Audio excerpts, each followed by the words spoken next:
Carlos Solsina, bonjour. Merci de nous accorder ce moment. Bienvenue sur la chaîne de la Troupe Héritage. Donc, je ne sais pas si vous connaissez ce format. C'est un format court, philosophique. Et le but, c'est de vous connaître et de connaître votre carrière à travers 10 questions. Ok. Donc, commençons avec la première question.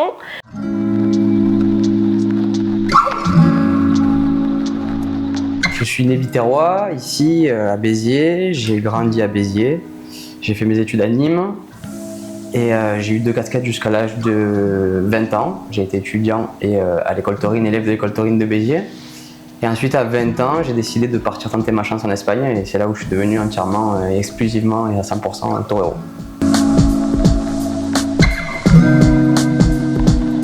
Ça s'est fait petit à petit, je dirais.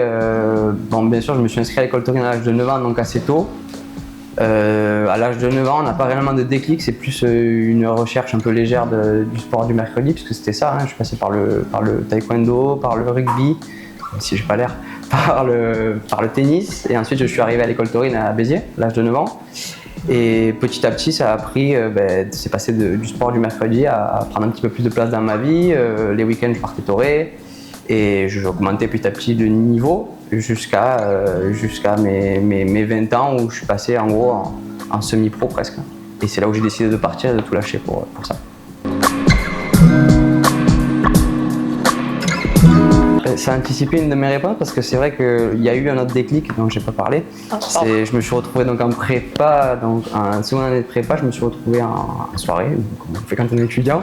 Je me suis retrouvé au fumoir à 1h du matin à regarder des corridas en direct au Mexique, un peu bourré, en me disant bon ok là il y a un problème, j'ai la vie normale, je sors, je vis, je suis étudiant, mais il me manque quelque chose et ce qui me manquait c'était torer. Je me suis réellement posé la question à l'âge de 20 ans, qu'est-ce que je veux être? Est-ce que je veux être riche? Est-ce que je veux être célèbre?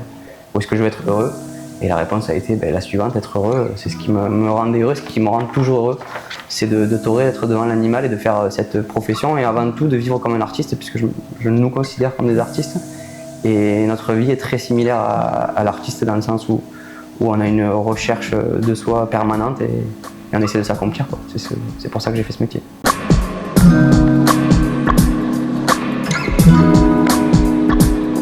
Le premier conseil que je lui donnerais, c'est d'en parler à personne et d'écouter personne. Parce que, alors oui, bien sûr, il y a de très bons conseils quand on est très bien entouré, ça c'est vrai.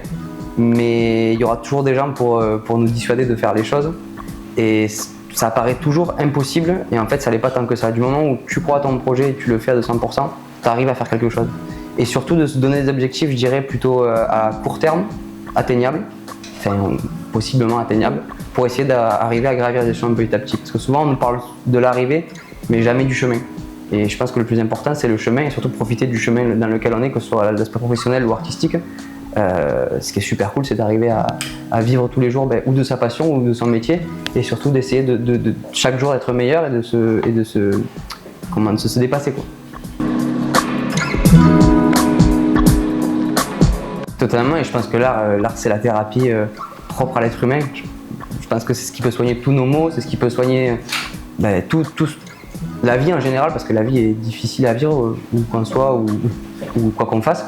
Et c'est vrai que l'art en général, c'est ce qui adoucit, c'est ce qui donne des réponses, c'est ce qui apaise. Moi ça m'apaise. Mais je parle de mon art qui est celui de torer et d'être torero. Mais je fais aussi de la musique, j'écoute aussi beaucoup de musique, je vais voir, je vais au cinéma, je vais au théâtre, j'ai des amis qui sont peintres. L'art il fait vraiment partie de ma vie au quotidien. Et je pense que l'art est vital pour être heureux. Et dans la passion, il y a forcément l'art, et dans l'art, il y a forcément la passion. Donc l'un communique avec l'autre. Et c'est vrai que je pense que l'art nous fait grandir et nous fait nous accomplir des fois.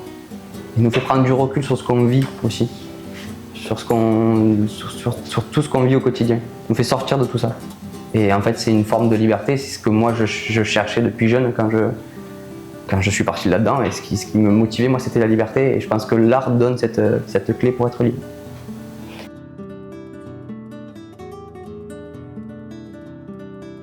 Ah, mais pas que les échecs, ils m'aident à mieux vivre toute ma vie en général.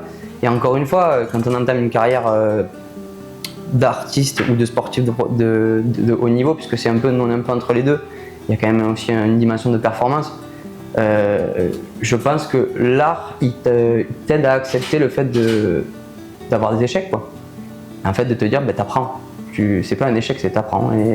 Et c'est comme ça. Et après, c'est un chemin que tu fais tout seul et tu grandis à chaque fois un peu plus grâce aux étapes, quoi, aux échecs et aussi aux triomphes. Après, il y a quelque chose qui m'a marqué l'année dernière après mon triomphe à Béziers, qui était un gros triomphe dont je ne m'attendais pas trop.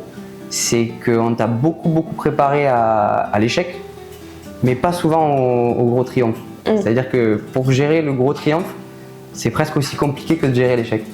Alors là où c'est plus facile, c'est dans la dimension de l'entourage, parce que quand il y a un triomphe, t'es entouré, t'es super entouré. Quand il y a un échec, en général, t'es seul. Mais c'est vrai que moi, ouais, ça m'aide à gérer tout ça, quoi.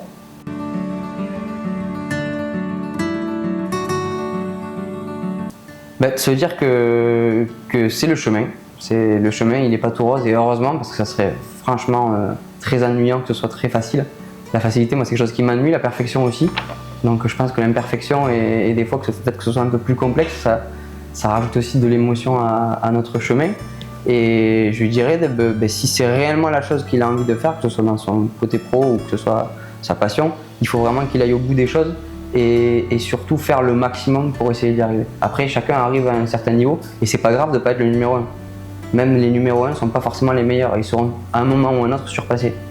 Donc je veux dire, il y a toujours ce truc d'être le meilleur par rapport à qui et par rapport à quoi. C'est la réelle question, elle est là. Là, en revanche, le meilleur de nous-mêmes, oui, c'est important. Et c'est vrai que dans la tauromachie, le fait qu'on soit seul devant un animal, et je dis souvent, moi, le taureau, c'est le miroir de l'âme, et c'est vrai.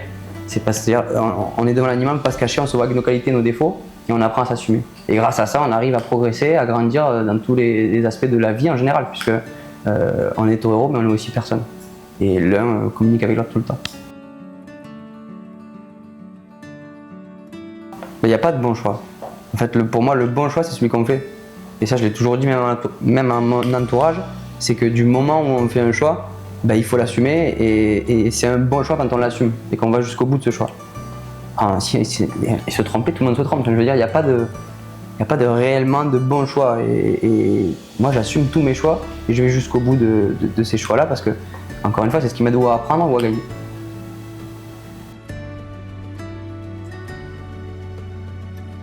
L'amour, c'est pareil que l'art. L'amour, c'est ce qui nous différencie aussi des animaux, je dirais, et d'autres êtres vivants.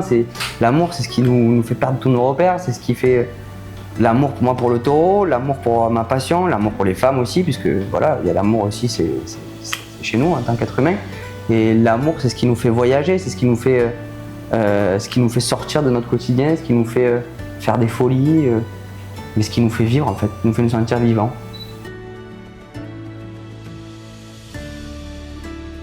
Ah non, c'est un spectacle qui a toujours été hyper convoité par beaucoup d'autres artistes.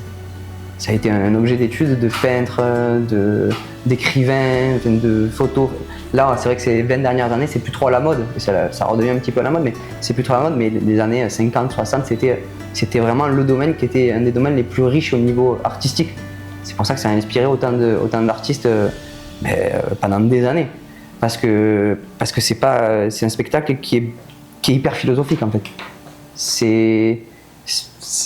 Tu vas voir un homme qui donne sa vie pour l'art. Et c'est un des derniers secteurs où c'est vrai quoi, où le mec peut mourir, où la bête va mourir. C'est-à-dire que c'est une tragédie la corrida. C'est comme un théâtre, c'est une tragédie, c'est en 3 temps, c'est une tragédie. Et ce côté-là, il est hyper réel et à la fois. Je pense qu'il touche chaque spectateur d'une telle manière qu'il lui rappelle aussi son côté mortel. Plaisir, travail, passion. Que ça continue le plus longtemps possible et surtout de continuer à arriver à gravir un peu les échelons et arriver à faire mes objectifs petit à petit à court terme et à long terme. Et un jour où ça s'arrêtera, où ça continuera d'une autre façon, mais voilà, d'aller au bout du chemin, c'est-à-dire jusqu'à la fin. Tout ce que je sais, c'est que je ne sais rien, Socrate. Voilà. Belle référence. Merci beaucoup. Plaisir.